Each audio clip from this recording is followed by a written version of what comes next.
Hey there, it's Ben Housel here, and here in this series of videos sponsored by FxFactory, we're going to be having a look at how we get data into Final Cut Pro 10 in a few different ways. So we're going to be having a look at some of the built-in software and plugins that you'll get in Final Cut Pro 10 and on your Mac, so that you can do it with the built-in tools that you already have access to.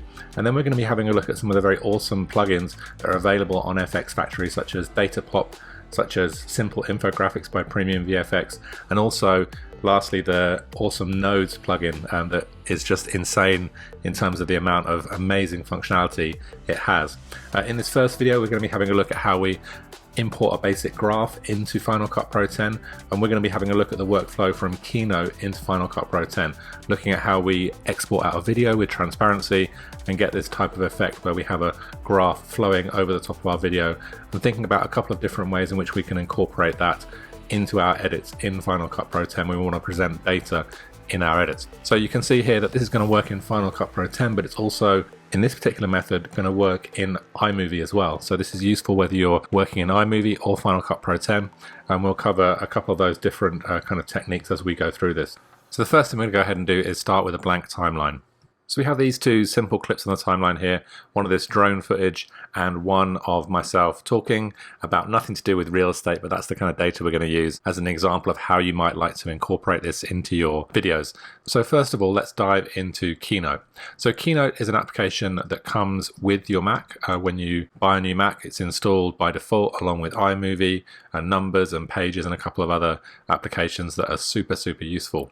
And this is where we've created this graph that we're working on here, but we're going to start from scratch in Keynote and set this graph up so that we can kind of see a few of the settings that you need to consider when you're wanting to move something from Keynote into an exported movie and into Final Cut Pro 10 or iMovie, particularly with the transparency there as well. So we're going to close up this project and we'll go to File, New, and we're going to create a new presentation. It doesn't really matter too much which presentation we choose, and then we're going to add a slide in here and just a blank slide. So we can highlight this first slide up at the top left and delete that.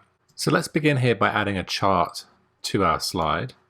So we'll add a 3D chart just to be a little bit fancy.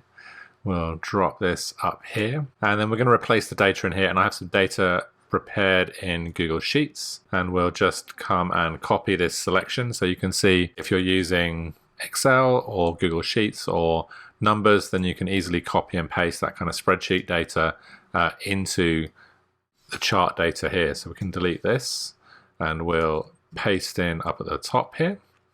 And then we need to change a little bit of our layout here, just so we kind of get this looking a bit better. So we'll close our data up.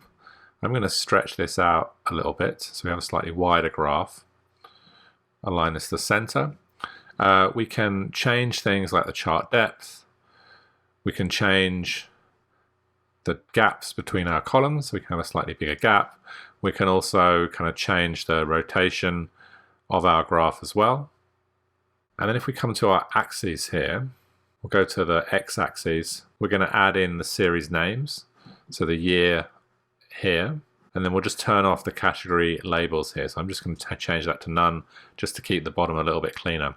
Now we can change the size of the numbers here. So I can select these numbers, and then you can see I've got the point size here that I can modify, and I can also make it bold, and that's going to show up nicely on the video there. I can also do the same on the right. So if I change this to bold, it's going to show up a bit better in the video.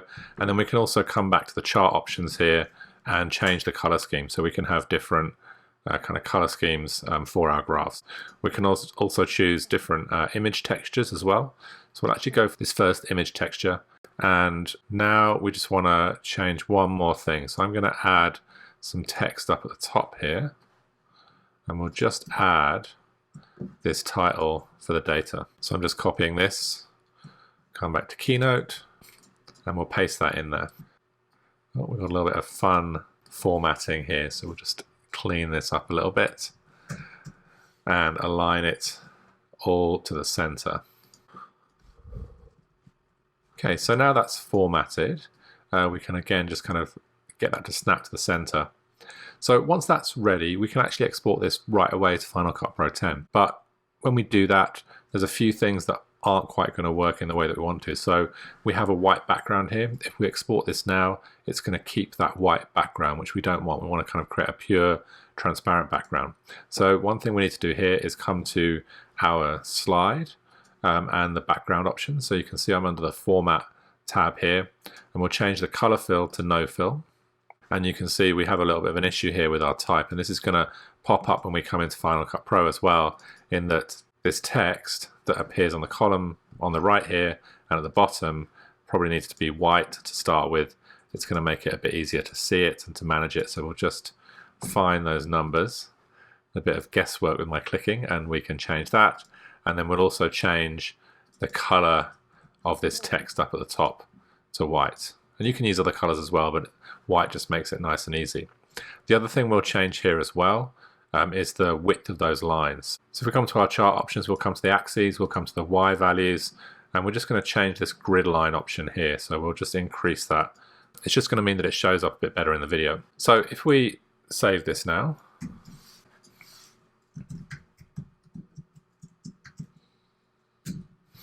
all right, so we saved this off.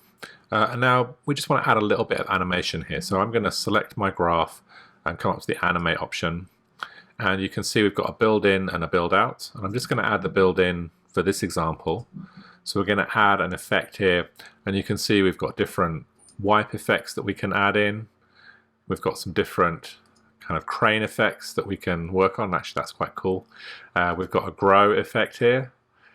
And that works really well. Let's use this one. So we'll use the 3D grow, and we'll choose the cascade option. So it's going to go from first to last. So if we preview this, now that is super quick. So everything is happening within 1 second. So actually what we might want to do is really lengthen out the duration of this here. So let's go for 15 seconds and preview that.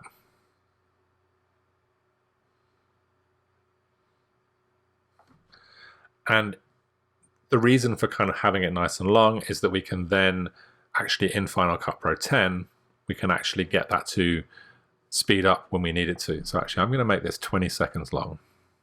So let's go through the export process, and we can come back and kind of play with the layout if we want to.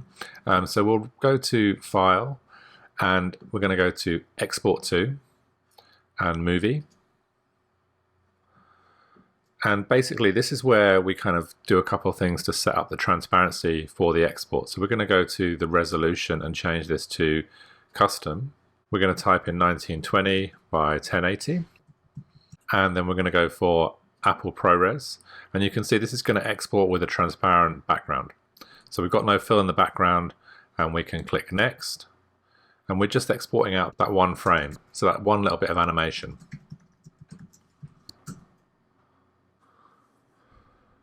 So let's jump into Final Cut Pro now. So we'll come into Final Cut Pro. We'll come to the beginning of this video, a little drone shot here, and we'll come into the folder we've exported to, and we'll grab in this export here. So now you can see what we've got here in Final Cut Pro is our animation fading in. We will need to change the speed of this, but having it run a little bit slower definitely gives a bit more opportunity to kind of slow it down at certain points in time. So let's change a couple of things here. So we have our animation happening around about here. So I'm going to trim my clip a little bit at the beginning. I'm going to do Command and T to add a fade at the beginning just for the type at the top. Actually, we'll disable the background layer here. I'm just going to tap V to disable that so we can really see what's going on. So we're fading in, then our animation is beginning, and I'm going to retime this. So I'm going to come up to my speed change options here, and we'll speed this up to 2 times. So now you can see it fades in, and then we start to animate in. So what I'd like to happen actually is for it to animate in 2014 to 2017 quite quickly, and then for 2018, 2019, 2020 to slow down a little bit. So I'm going to grab my range selection tool here, and we'll range select this, and I'm going to change this to 4 times as fast. So you can see here we've got this much faster at the beginning, and then it slows down at the end when we might be talking about 2019, 2020, those kind of later dates, and then we have it disappear at the end. So we can't stretch this out anymore here, but what we can do is if we click and select our clip and do Shift and H, it will add a hold in there. So basically that's a freeze frame, and I can stretch that out as long as I want. So Shift and H will add a freeze frame on that clip. And then we could add an animation in Keynote for the end of this, but I'm actually just going to fade this out. So I'm going to do Command and T, and we'll fade this out at the end. I often find that nice animation at the beginning is important, but then just a little fade out at the end works quite nicely. So we're holding on the data there. So now if we turn on our background here, tap V, you can see we've got that nice bit of animation over the top here, slows down, and then we have that nice hold. And this might be the point at which you talk about the difference between 2018, 2019 and 2020 in the Regina property market. I'm not going to do that. So now that we have this set up and playing over the top of our video in Final Cut Pro 10, let's have a look at a couple of things we can do to improve the contrast between particular the text at the top and also some of that kind of text along the sides so that we can really see our graph. So we're going to jump into a couple of color correction options that we have for our video in the background. So if we select our video and come up to our inspector at the top right, if you don't see your inspector, just go to Window, Show in Workspace, and make sure the inspector is checked. And now we're going to jump into this little triangle here, which is going to show us our color inspector. So in here, we're going to work with the exposure. And basically what we want to do is kind of mute the image a little bit, and that's going to allow the text to stand out a bit. So I'm going to make the blacks, the darker areas of the image, a little bit lighter. I'm going to make the lighter areas of the image a bit darker. And you can see as I start to do this, we kind of mute the image and it becomes easier to read that text. So we'll drop down this, and we can play around with the main brightness here as well, but that's looking pretty good. So when we have this kind of color correction set up, we might want it so that as our video fades in or our graph fades in at the beginning, that we go from normal color to our kind of color corrected version. So I'm going to keep my clip selected, and I'm going to come to just as the graph is starting to draw itself on here, and we're going to add a keyframe for our color board. And then we're going to go back in time, and we're going to set all these values for the exposure down to 0. So you can see now we go from our normal drone shot, and as the graph plays on, we get that kind of muting of the image in the background, which is going to really make that graph stand out nicely. And we can do that at the end as well. So we'll come somewhere towards the end just before we fade out, and we'll add another keyframe up here at the top right. We'll come to the end of our graph showing on screen, and then we're going to set these all to 0 again, and that will reset our color. So at the end, from the muted color, graph fades out and we're back to the normal video. So let's have a look at a couple other things here. So if we want to, say, take this same graph, and I'm going to duplicate exactly the same thing, so I'm going to hold down the Alt key and duplicate this connected clip, or a connected storyline. And essentially now what we have here is the same graph playing over the top of this video of me. But this isn't going to work very well. We need to kind of position this so that perhaps I'm to the right, and then we have some graphic to the left as well. So we'll set this up. We're going to come to our generators up at the top left here. So you can see we've got our titles up at the top. And then if we scroll down in this panel, we have our generators, and we're going to come to our solids, and we're going to choose the custom solid, which lets us choose any color that we want. And we'll drag this down and drop it below our graph here. So instantly, obviously, that's going to be much better contrast. We're going to move our graph. So this is a video, and we can use the transform tools just like any other video.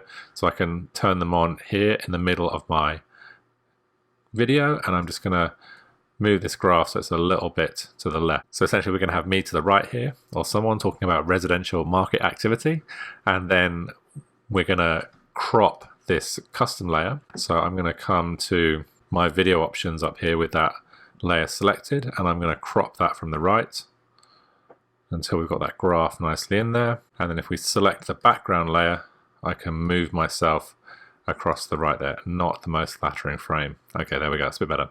So now you can see as this plays on, we've got that nice contrast on the left, and the video is playing back on the right hand side. And again, we don't want this to be completely black at the beginning. We want to have a little bit of animation there so that when our graph animates on, we kind of push myself to the right there. So we're going to set this up. But first of all, we'll just change the color of the background here. So I'm going to come to my options up in the inspector, and we'll pick out a color. Let's find one that works. So that looks pretty good. Okay, so essentially we have that animating on the right. Our graph starts to animate on, and we want to basically have this start to animate on just a little bit before that graph starts to appear. So essentially around about here, we want this shape on the left to be in position. So first thing I'm going to do, select it, keep my transform options on, and then come up to my keyframes here. And I'll come back, drag this all the way to the left. So you can see now this is animating on, my graph starts to animate on, and then we just need to nudge the position of me as well. So I'm going to use my keyframe navigations up here so that I'm making keyframes animating me at the same time as I'm animating the shape as well. So I've just moved back to that second keyframe. I'll select the layer in the background there of the person talking. We'll add a keyframe for that, and then we'll come back to the beginning of this clip, and I'm going to come ahead one keyframe just where I can still see that. So I'm going to have my background layer here with the person talking all the way to the left at this point in time, and I'm actually just going to change the position by typing it here and typing 0. And once we've added one keyframe, then basically any other keyframes will automatically be added when we make a change. So you can see now we get those two bits of animation. That looks really good. We get our graph animating on, and then at the end we stop talking. In fact, let's trim this down a little bit. So I just use Alt and the right square bracket with nothing selected to trim down this layer. So we finish talking, we start to fade out, and then around about here I'm going to add a keyframe for this layer. I'll come ahead in time, and then quite quickly we can drag this off, and then again we'll come back a couple of keyframes and we'll do the same for this layer. So actually I do need to come back to this keyframe and then select my background layer and add a new keyframe, and then I'll just play forwards, and I just want to find that spot just before this disappears off screen. So we're leaving a little bit of overlap there between this video and the background layer, and I've dragged that, and you can see when you drag things sometimes it just ends up at 0.1 rather than 0. So that's why I like to type in a 0 up here.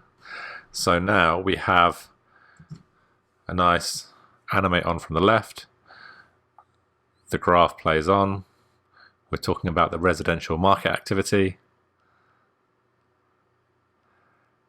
and then we finish talking and we animate off and we continue to talk about the next thing. So that's a quick overview of how to get our graphs into Final Cut Pro. Now, as I mentioned before, these graphs will drop into iMovie as well. So if we come to iMovie, I'm going to delete these layers here, and you can see essentially what we've got is that same video, and I've added a little bit of color correction here in iMovie. I don't use iMovie a lot, I'm mostly editing in Final Cut Pro, but over the top of this video we can essentially, if we come back to our folder with our export in there, we can drag this onto our layers, and you can see it will play back in iMovie just as it does in Final Cut Pro. We can also right click and show the speed editor, and we can then kind of speed this clip up as well, just as we can in Final Cut Pro. So we can have this play through a little bit quicker.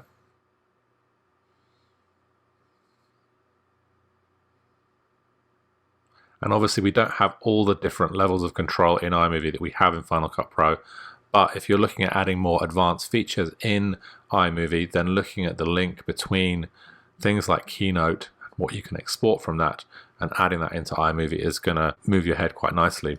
We can also in iMovie, as well as we can in Final Cut Pro, if we're doing this video with an overlay, come to Window and record a voiceover, and we can do that in Final Cut Pro 10 too, and then we can record a voiceover for market activity in Regina in January over the past few years. So that's a quick overview. I've also got a solid here, which this will play over quite nicely too, so we can duplicate that across.